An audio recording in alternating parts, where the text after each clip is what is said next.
할렐루야. 오늘 시편 14편 1절로 7절 말씀 같이 묵상합니다. 시편 14편 다윗의 시입니다.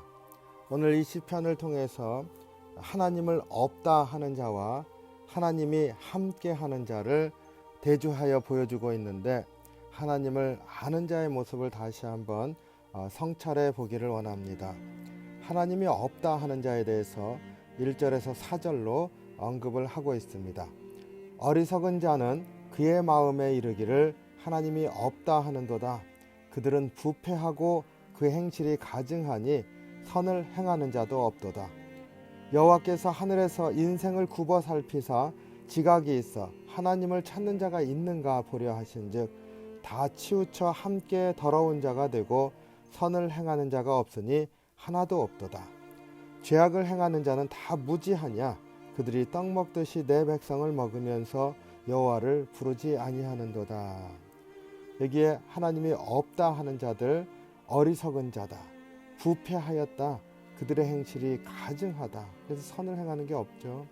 또 지각이 있어서 하나님을 찾는 자가 없다 그랬습니다. 하나님이 없다 하는 자는 지각이 없는 자라는 뜻입니다. 또 다 치우쳐서 함께 더러운 자가 되고, 다 치우쳐 있어요. 경도되어 있습니다. 하나님이 계시다고 한다면 행했을 그러한 일들을 하나도 바라보지 못하니까 다 치우쳐 있는 거죠.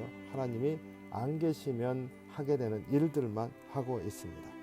또 다 무지하다 그랬습니다. 하나님 백성을 너무 무지하기 때문에 하나님 뜻을 알고 사는 그 백성을 넘어뜨린다, 이렇게 말하고 있습니다. 그래서 부패하고 행실이 가증하고 지각이 없고 다 치우쳐 있고 무지하다, 이렇게 말하고 있는 이 특징들 하나하나가 우리 인생이 스스로 옳다고 생각하면서 행할 때 나타나는 모습인 것을 우리가 깨닫게 됩니다. 사실 우리가 살아가면서 어렵고 힘들 때 하나님이 안 계시는 것 같다는 생각이 들 때가 있습니다. 그럴 때마다 우리 행한 것들을 하나하나 살펴보세요. 은혜가 있을 때 행하는 모습과 전혀 다릅니다. 그러니까 부패하고 행실이 가증하고 하나님에 대해서 알지도 못하고 지각이 없고 그리고 치우쳐 있다, 그리고 진짜 무지하다, 이런 말들 하나하나가 참으로 우리가 하나님 없다 했을 때 모습들을 떠올리게 됩니다. 저는 이 하나님 없는 자의 특징을 이렇게 보면서 지각이 없다 하는 부분이 특별히 도전이 됐습니다. 가끔 집사람과 과거의 기억을 놓고 서로 맞다고 이렇게 얘기할 때가 있습니다. 저는 이제 뭘 기억하면은 그 앞뒤 정황까지 다 기억난다, 이렇게 말하곤 합니다. 마치 이제 그 장면들이 이렇게 떠오르니까요. 그래서 정확하게 기억하고 있다고 내가 주장을 한 다음에 또 며칠이 지나면 내가 떠올리지 못했던 장면들이 또 떠오릅니다. 그것과 직접 연관이 없던 장면도 떠오르고, 그럼 이제 내가 이것과 연관지어서 떠올렸던 것들이 다른 것과 섞인 거 아니야? 하는 생각도 하게 되고, 이렇다 보면 어느 부분이 부정확한 게 있었네 깨닫게 됩니다. 물론 지나고 난 다음에 집사람한테 내가 그때 그 잘못 기억했다 말하지는 않게 되는 것 같아요. 이것도 또 우리 그 모습이죠. 자, 이것 생각할 때마다 우리가 하나님 앞에 가게 됐을 때 하나님께서 다 이렇게 기억나게 하시거나 보게 하시지 않겠습니까? 얼마나 부끄러울까. 내가 기억하고 있다고 하는 것, 그리고 내가 이렇게 생각했다고 하는 것 안에 많은 것들이 이제 부끄러운 모습들이 있고, 또 기억이 부족한 것도 있고 한쪽으로 치우친 것도 있을 것입니다. 그래서 이 지각이 없다, 지각한다는 건 오감을 가지고 느끼고 그것을 통해서 깨닫는 거 아닙니까? 하나님이 없으면 지각이 없다, 이 말이 참 도전이 됩니다. 우리 모습인 거죠. 불완전한 모습입니다. 어리석은 행위를 할 수밖에 없습니다. 우리의 이러한 하나님이 없는 자의 특징, 우리의 모습 가운데도 그대로 많이 있는 것을 고백합니다. 믿음이 있어야 되겠다는 생각 더 하게 됩니다. 하나님이 없는 자의 특징이 이렇다고 한다면 하나님이 함께 하시는 사람, 하나님을 아는 자의 특징은 한 가지만을 말하고 있습니다. 5절을 보면 그러나 거기서 그들은 두려워하고 두려워하였으니 하나님이 의인의 세대에 계심이로다. 하나님을 두려워한다는 겁니다. 그러니까 하나님이 함께 하시면 두려워한다.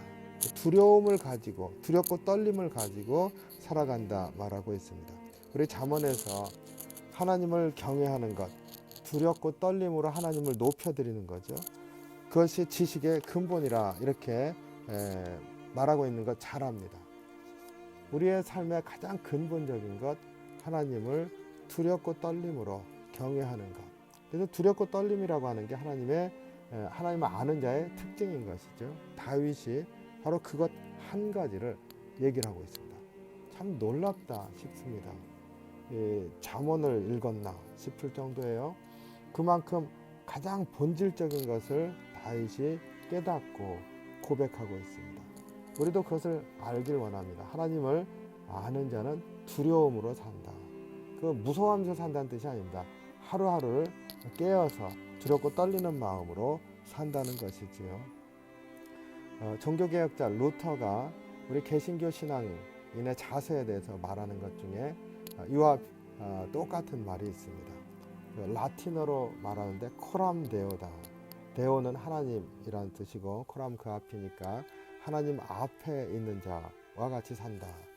하나님 앞에 있는 자와 같이 산다고 하는 것은 항상 하나님 앞에 서 있으니까 어떤 마음입니까? 두렵고 떨리는 마음인 거죠. 그래서 매사에 두렵고 떨림으로 하나님이 함께 하시기 때문에 하나님이 보고 계시기 때문에 그것의 기준으로 살펴보면서 산다. 이런 마음을 가질 때 오늘 하루를 이렇게 보면은 하루가 하나님 앞에 서 있고 하나님이 주신 마음으로 하루를 보게 된다면 우리 하루가 얼마나 귀한 것인지 생명의 날로 얼마나 충만하게 있는지 우리가 깨달아야 될 줄로 압니다. 제가 오늘 이 말씀 이렇게 묵상을 하면서 다윗은 어떻게 이렇게 하나님을 아는 자 그리고 하나님을 알지 못하는 자의 특징을 정확하게 꿰뚫을 수가 있었을까? 이것은요, 다윗이 쫓기면서 배운 것일 겁니다. 고난 가운데서 사람들이 행하는 모습을 보면서 그 사람들이 하나님이 있다면 저렇게 안 할 텐데 하는 모습들, 그리고 그것이 자신에게 직접적인 위협이 되지 않습니까? 하나하나 깨달을 때마다 이게 하나님 앞에 두렵고 떨림으로 사는 자가 정말 하나님이 함께 하시는 자의 모습이고, 그 하나님이 함께 하신다는 것을 깨닫지 못하는 자가 다 저렇게 자기들 스스로는 안다, 자기들이 바로 알고 있다, 지각하고 있다, 하지만 사실은 지각하지 못하고 있고 죄악 행하고 있고 부패하였고 심지어 무지한 모습이구나 깨달은 줄로 압니다. 제가 이 말씀 이렇게 다윗이 그 어려움과 고난 가운데서 이러한 하나님의 지혜의 말씀을 깨달았다는 걸 생각할 때 두 가지 오늘 하루 마음에 새기기를 원합니다. 첫 번째는 고난 가운데 깨닫게 해주신 게 더 큰 것이 있다는 거죠. 우리가 편안할 때 하나님을 깨닫는 것보다 어렵고 힘들 때 깨닫는 것이 있다는 것을 우리가 잘 압니다. 그런데 그것이 정말 사람의 본질적인 것, 하나님이 우리에게 베풀어 주신 은혜의 본질적인 것을 깨닫게 해주는 줄로 압니다. 이건 편안할 때 깨달을 수가 없는 측면도 있습니다. 그러니까 고난 가운데 깨닫게 해주시는 것이 있다. 그러니까 어렵고 힘들 때 지금 나에게 하나님의 모습, 하나님이 나를 향하신 마음, 그런 것들을 깨닫기 원합니다. 내가 어렵고 힘들어서 마음이 무디어질 때 하나님은 어떤 마음이실까요? 한 마리 잃어버린 어린 양이 바로 너다 이러면서 하나님이 나를 더 지키시는 그런 마음을 갖고 계시지 않겠습니까? 그 마음이 그런 때 더 절실하게 깨달아질 줄로 믿습니다. 고난 가운데도 깨닫게 하시는 것이 있다. 그런 것 우리가 첫 번째로 마음에 새기길 원합니다. 두 번째로 오늘 다윗이 고백하고 있는 하나님을 아는 자의 특징입니다. 두렵고 떨림으로 사는 것이다. 하나님 앞에 선 자로서 사는 것이다 하는 것을 꼭 새기기를 원합니다. 오늘 하루 이 말씀 새기면서 하나님 앞에 선 자로서 오늘 또 하나님께서 나에게 주시는 마음을 품고서 살겠다. 이렇게 고백하면서 주님과 통행하고 주님께서 주신 그 생명의 날 누리면서 사시는 귀한 하루가 되시기를 주님의 이름으로 축원합니다. 우리 같이 좀 기도하겠습니다. 오늘 하나님이 없다 말하는 그 사람들의 특징을 하나씩 기억하면서 우리의 모습도 돌아보길 원합니다. 그리고 하나님을 아는 자 두렵고 떨림으로 사는 모습을 주님 내 안에 회복시켜 주십시오. 주님 앞에 이렇게 기도하길 원합니다. 내 자신을 위해서 좀 기도하고 그리고 가정과 그리고 또 속회와 우리 교회와 그리고 이 땅의 하나님 백성들을 위해서 좀 중보하면서 기도하길 원합니다. 다 같이 기도합니다.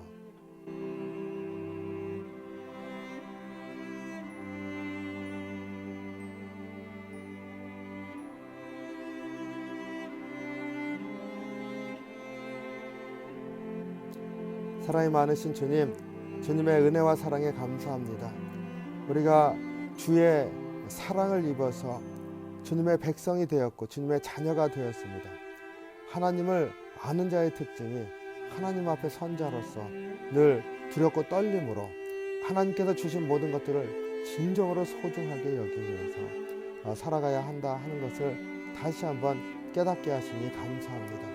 우리의 삶을 통하여서 더 두렵고 떨림으로 주님이 주신 귀한 것들을 바로 알아보게 하시고 그것을 감사하고 누릴 수 있는 삶이 될 수 있게 도우실 뿐만 아니라 우리가 심령이 무디어져서 하나님 없는 자와 같이 되어질 때 깨닫게 도와주셔서 고난 가운데서도 주님의 마음을 깨달아 아는 그러한 저희들의 삶이 될 수 있도록 주님 인도하여 주시옵소서. 오늘 하루 그러한 심령으로 다시 한번 주님 앞에 서서 주님께서 인도하심을 분명하게 알고 그것을 붙들고 살아가는 하루가 될 수 있도록 인도해 주시옵소서. 주님, 우리를 사랑해 주신 주님의 사랑에 감사와 찬양을 올려드립니다. 예수님 이름으로 간절히 기도하옵나이다. 아멘.